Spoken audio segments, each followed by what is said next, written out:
Talofa o Tamua la Samoa Entertainment TV mai pia ai si mai alfafonga. 5 miliona tala le tupe o maua mai le sene le taimine pe on saunoa. Le minister tanga luengo leo le sunga fawalo Harry Schuster le palmene. O miliona na o le amawai nei e le pulenga o le LTA. Ina ua pasi ai le palmene ila na fono le solulu sulfa o unilu o ruatolu tula fono teuteunga SS o tula fono le sene. Ilona faitaunga lona tolu. Ma faase e atuailoa ile pulenga o flaua inga le LTA faingo le sene.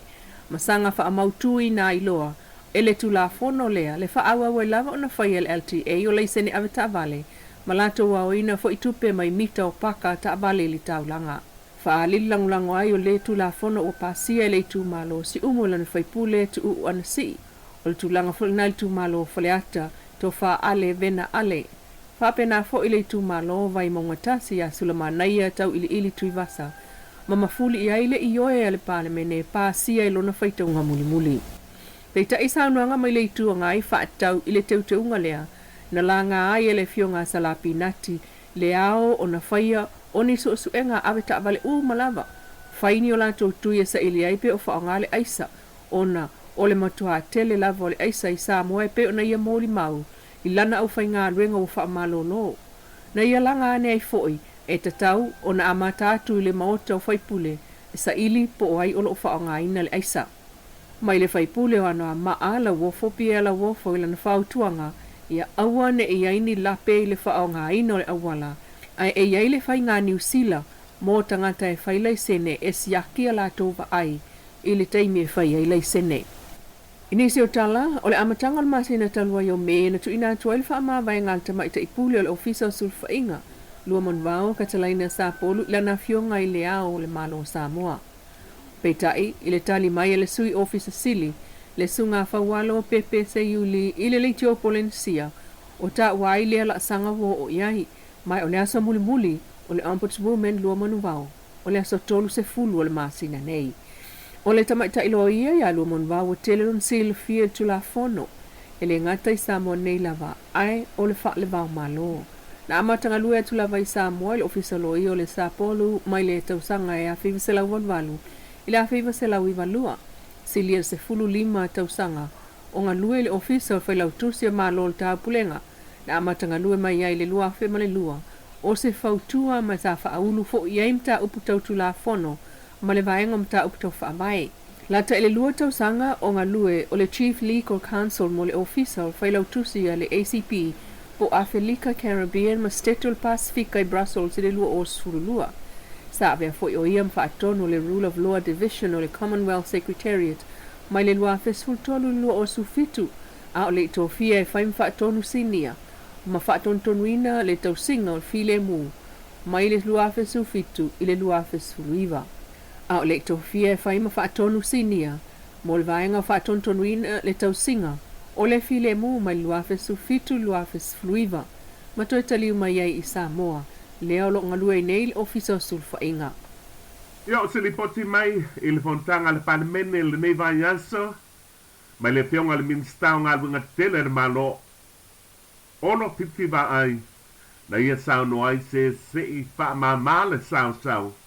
O lo o whaia ngaluenga mai le o ni polonga. Le au whai ngaluenga le malo. E mori maula o fionga i le tūlanga. E rei mo moe lau whainga ranga po a koa al keiminga. Le koe whaafo ingo au alai e whemalanga i le tunu. O le suava i kau mawha o le itu malo. O le ngau o mai e kia ngo kirkilo kulawa i le po a koa ngā lurue e au le lei o ngā lurue ia. Ai se lo whango ngo e ko e ngā saunga ngā whaapeo le ngi me whai. E kau ko uloloko ko fa. Pawanga lo fa kuanga. Ko ngai ko fa. E lengi polonga ka whainga luenga ia. O lenga lue le au ako malipo. So se kai milaf. Eo ai kai me eo koi o ngā ka so o lalo po mori. E ngā lue la wal kai minga inga ia fa le leila o ngā le tunu. Ai fa mama ia sau.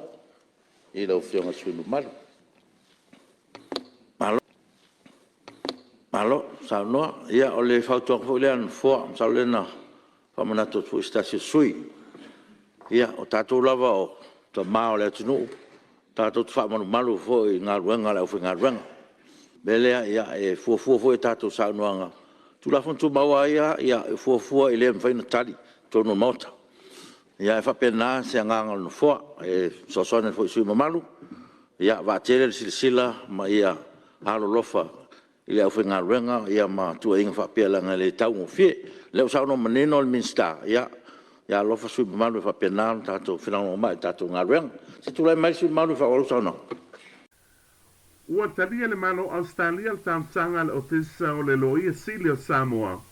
E tipo te mai le li o tala le leipaunga e tula i luma o le whamsinonga mawalunga a le atunu e tali atu i ona molianga o loo whapenaon tu o i ai. O le nei, mata upuna amata mai labe le lua afis fuluima o na pina watu le ofisa o le loia sili o Samoa i le malo Australia na i e tipoti mai se li Samoa au mau i Australia o tala le leipaunga e tali i ona molianga i Samoa nei. Ai o le sona wha maunia mai e te matai loia o sua Helen Walworth ua manuia tau mawhainga ma ua talia i le malo Australia le toi tipoti mai o tala le leipaunga i tula i luma o le wha amsinonga mawalunga. O tala le leipaunga to wha ia li ina molia se tau pulpulenga.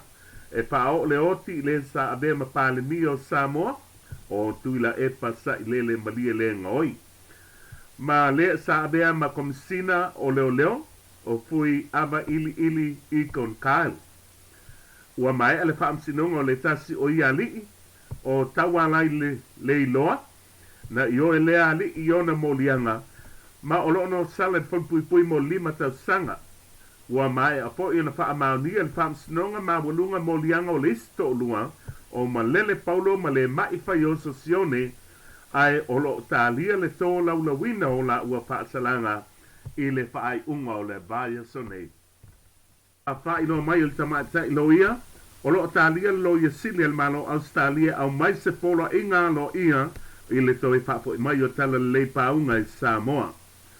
Whai lo mai fo i sua o le taimi lava ma le aso au mai ai polo i ngalo i ale malo Australia o le a malanga i loa nisi o malo le malo e au mai le ali e tu la i luma o le whaamsinonga mawalunga i Samone. E lua aso se o onga fito sani mai le UNDP mo le whalapu tonga tu stala whatala no ai awala po su o suenga e te atuai i whainga paala tua ma whainga pia pio. O aunga man whaamoe i alo ia ma whetausi a i le vā o la tau o lo ta iulu i te i o le malo pa po tonga tu o ti pa ululunga mtanga luenga mso se company pa apele pito la awala vaenga o tu stala. O niso mta upu se tele te tau ono o yetus tu singa tu stala pe ta ina punitia ia ava noa pa tu stala e pe silinge ai e pe o le tau fio o se tu stala. I te tonu o se ofisa o se minister, tau fia se minister o le malanga le vaa, se tau nu mai ana malo, malana o malanga, pa pia se vaa na malanga mai Amerika Samoa, ai le eini pepa. O nisi nei o vaenga sa fe ngai ai ma le vaenga o tu stala, ma a fi ailo la tau pito la au le faa ilo ina lea, o mea e te tau na sila fia lea tunu. O le wha moe nei au onga ia maua se a manoa e wha aano alo ni ai. Le pito la au wha tu stala. E i la tau o lo te ia se malo po se wha urulunga o se company. O le presidente o le George i Samoa. Na ia wha ilo i lea o onga le mai a se ni o se whengai nga wha abao malo i Samoa. Mana malo au wha ta se te atuai i whainga wha ala tua. Ma whainga pio pio. Ai mai se. Le mai o sainia o se malilienga ma malo le Pasifika. Pacific Unity Against Corruption le ana sainia e kiripati. O le portufono le tano tu stala sa whatau nu waile nei matanga. Mana iei te sui vaenga tu stala mai Amerika Samoa. Whapea te sui mata tu o le asosi whatu stala o Samoa nei. Ia ai mai sei le awe mai o le vasenga o li matamata i o lo o wa o tawina al po kalame whatu stala i le University Papa o Ngala Ngala. Lo Samoa Entertainment TV ma se pa o poponga. Ile aso ataya le alo pro le tua ai fa soi fuia.